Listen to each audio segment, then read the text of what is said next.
I'm Stan Moote, CTO with IBM, and I'm certainly a test and measurement guy. I love quality, and it's really great that I've got Kevin here. So just tell us, I think people are a little bit still confused about Leader and Fabric. Hey, thanks for coming to see us here at IBC. So, Leader acquired Fabrics back in 2019, which is a lifetime ago, and we're extremely sensitive, like our customers are, when mergers and acquisitions take place. Has the test and measurement products I've chosen going to be thrown out? What's going to happen with the new company? So we were very careful to let the land lie and gradually pull together.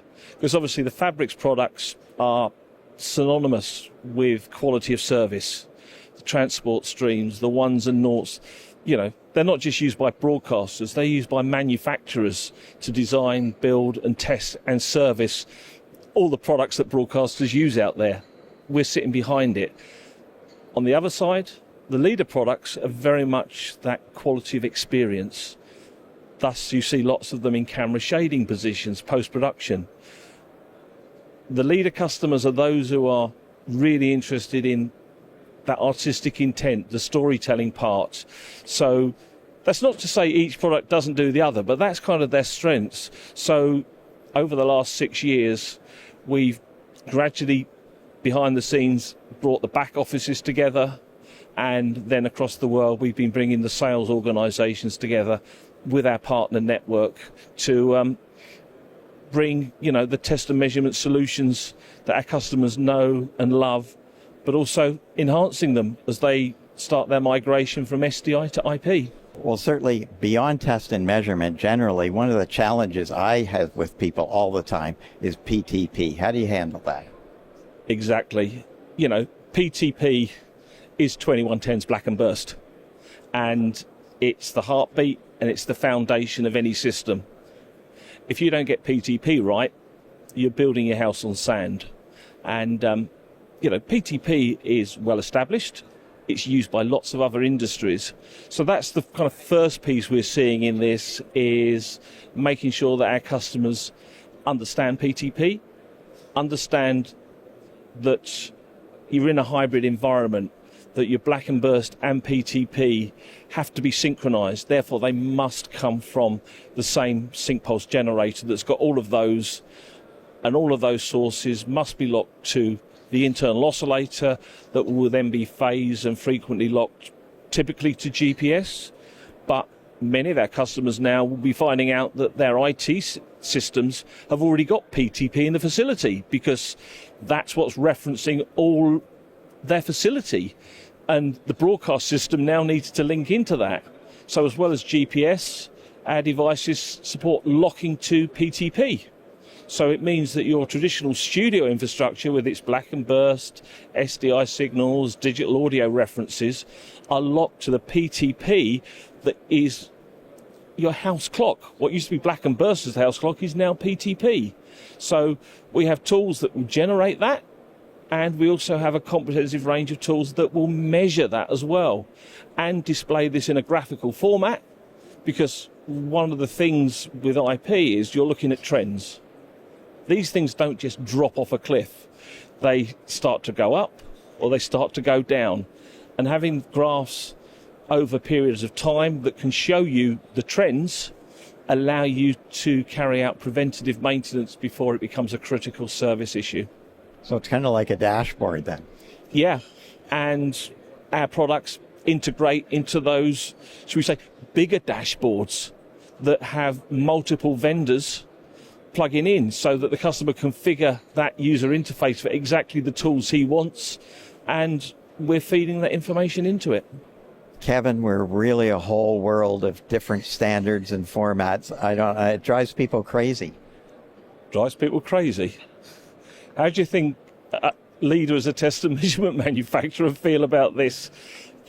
We've got customers out there working with anything from SD through to 4K. So not just UHD, but 4K.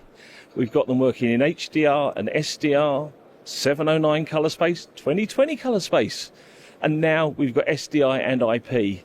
So hopefully we've addressed this with the new LPX 500 here, that is basically 4 fully featured, pixel accurate analysis tools in one box.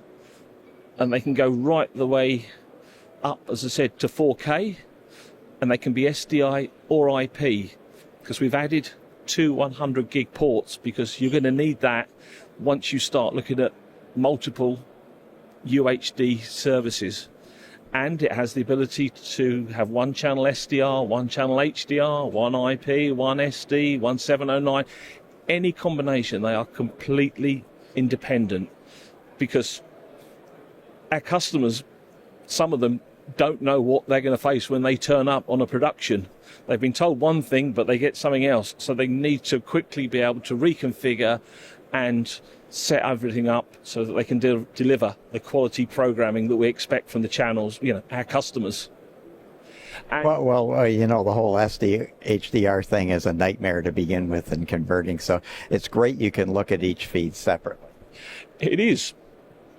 We've been working to try and simplify, as I call this, single layer workflow, where we only convert signals where we absolutely need to, because we all know that HDR to SDR and SDR to HDR conversions, losing artistic intent is so easy in that. That's why there's so many LUTs out there, because your opinion on what round tripping looks like might be different to mine.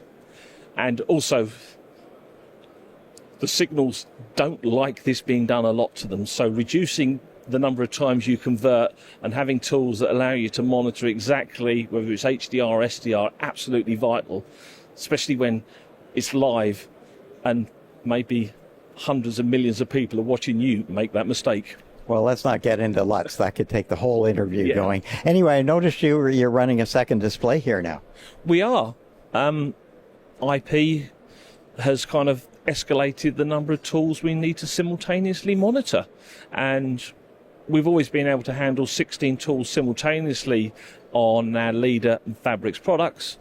But customers are saying, well, actually, I'd like a full screen and then I'd like the other tools. So we've added here the option of an extended display, which is completely independent. So you can customize this layout as you want for the analysis tools of your production, and then maybe if you need to deep dive suddenly into the HDR, you can select the layout for those. Maybe you've got an audio requirement you need to monitor. Let's bring up the audio tools.